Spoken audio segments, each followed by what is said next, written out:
আবার নাটকের হিরো তাহসান ভাই, আবার সিনেমার হিরো তাহসান ভাই। ভাই এত গুণ কেন থাকতে হবে আপনার?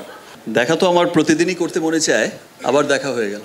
খুব ঘন ঘন দেখা হচ্ছে। কি হয় যে সব সময় তো আর দেখা হয়ে ওঠেও না। যেমন দেশের বাইরে যখন শুটিংয়ে যাই, দেখা যায় যে মাসকে মাস দেখা হচ্ছে না, কথা হচ্ছে না। যেমন এই সামনে দেখলাম কতজনকে দেখলাম, যারা আমার অনেকেই আমার ছোট ভাই, আমার বন্ধু, আমার কলিগ, এই যে জার্নালিস্টরা, কত মানুষের সাথে দেখা হচ্ছে।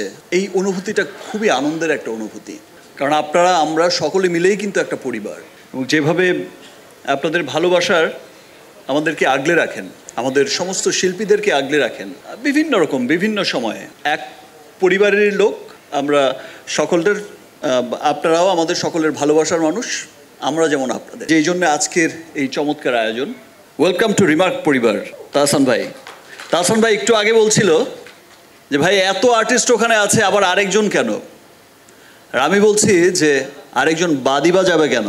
আপনারা দেখেছেন যে আমরা বিভিন্ন সময় বলে থাকি, বিভিন্ন রকম ক্যাম্পেইন করে থাকি, মানুষকে সচেতনতামূলক ক্যাম্পেইন করে থাকি, মানুষের বিভিন্ন রকম ক্রাইসিসে রিমার্ক হারলেন এগিয়ে আসে, দেশের ক্রাইসিসে সবসময় এগিয়ে আসে। তো এই যে অথেন্টিক কসমেটিক্স মানুষের কাছে পৌঁছে দেওয়ার একটা লক্ষ্য নিয়ে আমরা যে স্টার্ট করেছি, আমরা যে এসেছি রিমার্ক হারলেন, কারণ দেশের একটা বড় কসমেটিক্সের একটা বড় অংশ জুড়েই কিন্তু, বিরাট একটা অংশ, সেটা কিন্তু অসাধু ব্যবসায়ীদের হাতে কিন্তু এখনও সেই জায়গাটা দখল হয়ে আছে।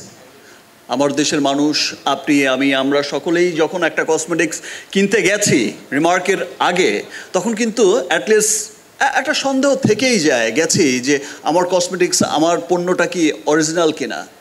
এবং আমরা ঠকেছি বছরের পর বছর। সেই লক্ষ্যেই রিমার্ক কাজ করে যাচ্ছে।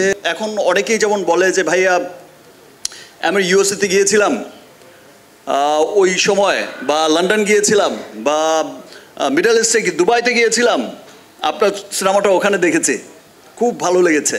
দ্যাট মিনস আমরা শুধু যে লক্ষ্যে কাজ করে গেছি যে শুধু দেশের মার্কেটে নয়, পুরো পৃথিবীব্যাপী ছড়িয়ে দিতে চাই আমার সংস্কৃতির সবচেয়ে বড় মাধ্যম এই চলচ্চিত্রকে। আমি তাহসান ভাইয়ের সাথে একটু আগেও আলাপ করছিলাম রুমের মধ্যেই, যে দেখেন আমরা এমন একটা কোম্পানিতে এমন একটা প্রতিষ্ঠানের সাথে আছি, এমন একটা কোম্পানিতে আছি, এমন একটা জায়গা রিমার্ক হারলেন, যেখানে আসলে আমাদের অঙ্গনের তাহসান ভাই, তাহসান ভাইয়ের আসলে কয়টা পরিচয় দেবো আমি মাঝে মাঝে কনফিউজড হয়ে যাই যে আসলে কি বলবো। সিঙ্গার বলবো, আবার হিরো তাহসান ভাই, আবার নাটকের হিরো তাহসান ভাই, আবার সিনেমার হিরো তাহসান ভাই, আবার গীতিকার, কি না। একটা মানুষের যে এত গুণ, ভাই এত গুণ কেন থাকতে হবে আপনার? সো তাহসান ভাই আসলে সত্যি খুব গুণী একজন মানুষ। তো তাহসান ভাইয়ের মতো গুণী মানুষ তো রিমার্কের মতো একটা গুণী কোম্পানিতে, বড় কোম্পানিতে থাকবে না, এটা তো হতেই পারে না। এবং আপনারা দেখছেন যে কিছুদিন পরপরই আমাদের যে অনুষ্ঠানগুলো হয় সেখানে দেখবেন যে তারার মেলা বসে যায়, হাট বসে যায়। সো রিমার্ক হারলেন এমন একটা প্রতিষ্ঠান যেখানে আসলে সর্ব অঙ্গনের সবাইকে সাথে নিয়ে মুভ করার মতো একটা জায়গা রিমার্ক। ইতিমধ্যে আমরা ক্রিকেটে দল নিয়েছি, সবার ভালোবাসার জায়গা ক্রিকেট, সেখানেও আছে রিমার্ক, সেখানেও আছে হারলেন। সিনেমাতে আছে রিমার্ক হারলেন, তাহসান ভাইয়ের মিউজিকে আছে রিমার্ক হারলেন, কোথায় নেই রিমার্ক হারলেন। আমরা একসাথে কাজ করে যাচ্ছি।